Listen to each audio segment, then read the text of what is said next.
Hi guys, ఈ సంక్రాంతికి టాలీవుడ్ నుంచి 3 సినిమాలు అయితే రిలీజ్ అయ్యాయి. దాంట్లో మొదటగా గేమ్ చేంజర్ మూవీ రిలీజ్ అయింది. సెకండ్ వన్ వచ్చేసి డాకు మహారాజ్. థర్డ్ వన్ ఈ రోజు సంక్రాంతికి వస్తున్నాం రిలీజ్ అయింది. ఇప్పటికే ఈ 3 సినిమాల పరిస్థితి ఏంటి, రిజల్ట్ ఏంటి అనేది మీ అందరికీ తెలిసిందే. ఈ 3 మూవీస్ లో ఒక కామన్ థింగ్ ఉంది. అదేంటంటే ఏదైతే ఎలివేషన్ మీద, ప్రొడక్షన్ మీద, ప్రమోషన్స్ మీద పెట్టిన శ్రద్ధ మూవీలో సెకండ్ హాఫ్ లో అయితే ఫుల్ గా డిసప్పాయింట్ చేశారు. 3 సినిమాల్లో కూడా ఇదొక కామన్ థింగ్ అని చెప్పి, ఏదైతే ఫస్ట్ హాఫ్ లో ఆ ఫీల్ ఉందో, ఆ ఎగ్జిక్యూషన్ ఉందో, ఆ హై ఎలిమెంట్స్ ఉన్నాయో, హై మూమెంట్స్ ఉన్నాయో, అది సెకండ్ హాఫ్ లో డౌన్ ఫాల్ అవుతూ వచ్చింది ఈ 3 మూవీస్ లో కూడా. మన ఛానల్లో ఏదైతే గేమ్ చేంజర్, డాకు మహారాజ్ సంక్రాంతికి వస్తున్న 3 రివ్యూస్ లో నేను ఆల్రెడీ మెన్షన్ చేసా, చెప్పాను కూడా. మీరు ఒకసారి వెళ్ళి చెక్ చేయండి కావాలంటే. ఫస్ట్ హాఫ్ ఉన్నత స్థాయిలో సెకండ్ హాఫ్ నైతే తీర్చిదిద్దలేదనే చెప్పాలి ఈ 3 మూవీస్ డైరెక్టర్స్ కూడా.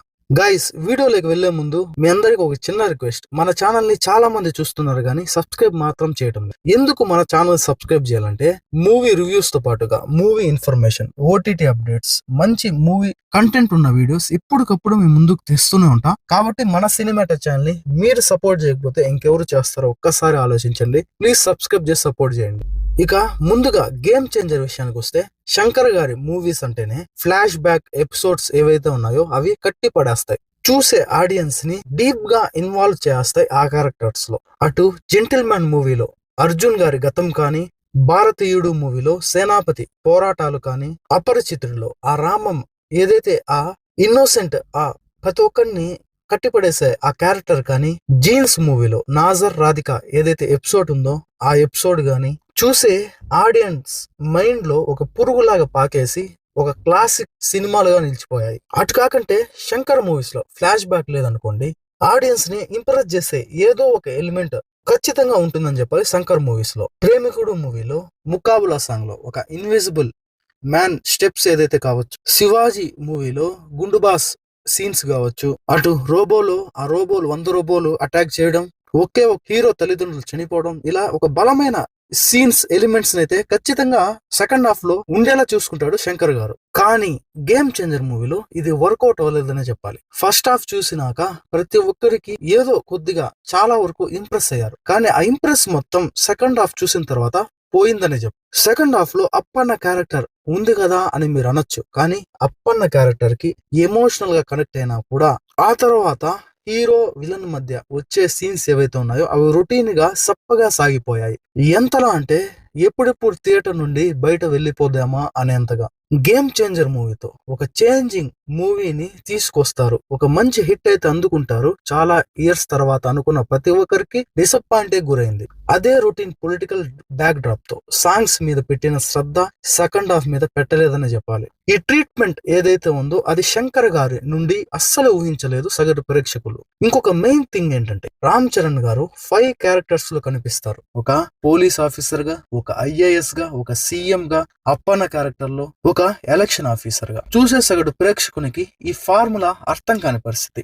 సగటు ప్రేక్షకుని మెదడుకి అందనంత దూరంలో ఒక ఫార్ములా ఉన్నప్పుడు ఆ ఫార్ములా కన్విన్స్ అయ్యే విధంగా ఉండాలి. కానీ ఈ మూవీలో ఏదైతే ఈ ఫార్ములా ఉందో కన్విన్స్ అయ్యేలా లేదు. ఇదొక పెద్ద మైనస్ అనే చెప్పాలి. ఇక డాకు మహారాజ్ పరిస్థితి కొద్దిగా బెటర్, కానీ సేమ్ ట్రీట్మెంట్. ఫస్ట్ హాఫ్ లో రేసీ స్క్రీన్ ప్లే తో మంచి హై మూమెంట్స్ తో, హై ఎలిమెంట్స్ తో పరిగెత్తించిన స్టోరీని సెకండ్ హాఫ్ లో ఎందుకో డౌన్ చేశాడు director Bobby. Civil engineer Sitaramam Daaku Maharaaj గా మారే సీన్లు అద్భుతంగా ఉన్నాయి, కానీ దాని తర్వాత వచ్చే ఏదైతే ట్రీట్మెంట్ ఉందో అది సరిగ్గా లేదు. నార్మల్ గా ఏదో హడావిడిగా ముగిచ్చేశారన్న ఫీలింగ్ కలుగుతుంది. విలన్ తనంతట తానే వచ్చి హీరో చేతిలో చనిపోవడం సగటు ప్రేక్షకునికి ఇది ఒక హ్యాపీ ఎండింగ్ లాంటి క్లైమాక్స్ కాదు అనిపించింది. ప్రీ క్లైమాక్స్ ముందు వరకు చాలా జాగ్రత్తగా రాసుకున్న స్క్రీన్ ప్లే, కథ, స్టోరీ ప్రీ క్లైమాక్స్ వచ్చేసరికి ఎందుకు డైరెక్టర్ బాబీ గారు అంత హడావిడిగా ముగిచ్చేశారు? అంత అవసరం ఏమొచ్చింది? అప్పటి వరకు బాగా రాసుకున్న కథని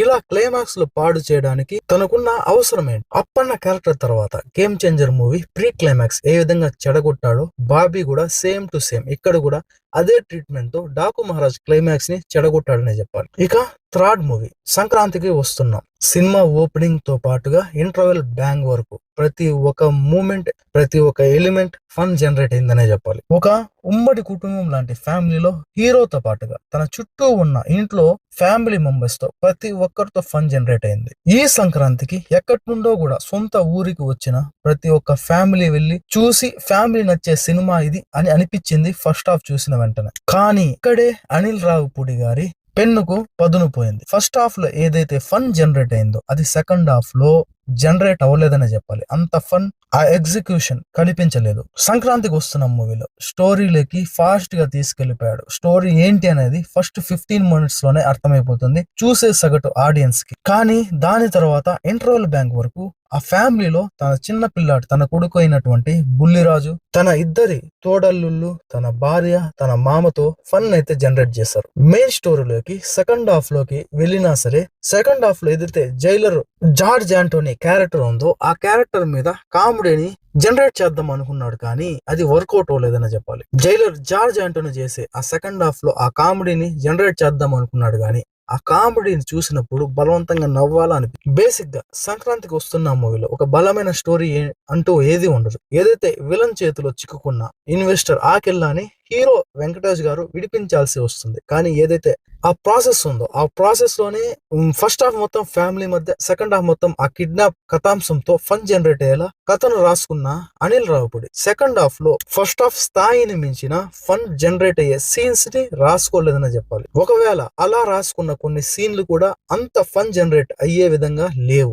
ఒకవేళ ఫన్ జనరేట్ అయినా కూడా ఫస్ట్ హాఫ్ లో ఉన్న ఫన్ కి మనం కనెక్ట్ అయిన విధంగా సెకండ్ హాఫ్ లో ఉన్న ఆ ఫన్ కి మనం కనెక్ట్ అవ్వలేదనే చెప్పాలి. ఫైనల్ గా నేను చెప్పదలుచుకునింది, ఏదైనా మూవీలో ఫస్ట్ హాఫ్ మించిన స్థాయిలో సెకండ్ హాఫ్ ఉన్నప్పుడే ఆ మూవీ బ్లాక్ బస్టర్ హిట్ అవుతుంది. గతంలో వచ్చిన ఏదైతే పాన్ ఇండియా మూవీస్ కావచ్చు, చిన్నపాటి మూవీస్ కావచ్చు, ప్రతి బ్లాక్ బస్టర్ టాక్ అందుకున్న మూవీస్ మీరు గమనించినట్లయితే ఫస్ట్ హాఫ్ మించిన స్థాయిలో సెకండ్ హాఫ్ ఉంటుంది ఖచ్చితంగా. ఇక ఫైనల్ గా సంక్రాంతి విన్నర్ ఎవరు అనే విషయానికి వస్తే, నాకైతే ఇది ఈ సంక్రాంతి ఏదో ఒక కొరతతో మిగిలిపోయిన సంక్రాంతిగానే మిగిలిపోయింది. ఉన్న కాస్తలో ఏదైనా బెటర్ అంటే డాకు మహారాజ్, సంక్రాంతికి వస్తున్నాం, వీటితోనే ఈ సంక్రాంతికి సరిపెట్టుకోవాల్సిన పరిస్థితి. ఈ 3 మూవీస్ లో కూడా మెయిన్ గా ఏ మూవీ కూడా నాకు పూర్తి స్థాయిలో సంక్రాంతికి ఇవ్వలేదనే చెప్పాలి. ఏదండి వీడియో, మా వీడియో మీకు నచ్చినట్లయితే ప్లీజ్ సబ్స్క్రైబ్ చేసి సపోర్ట్ చేయండి. మీ సపోర్ట్ అనేది మాకు చాలా ముఖ్యం. Thanks for watching. నెక్స్ట్ వీడియోతో మళ్ళీ కలుద్దాం. జై హింద్.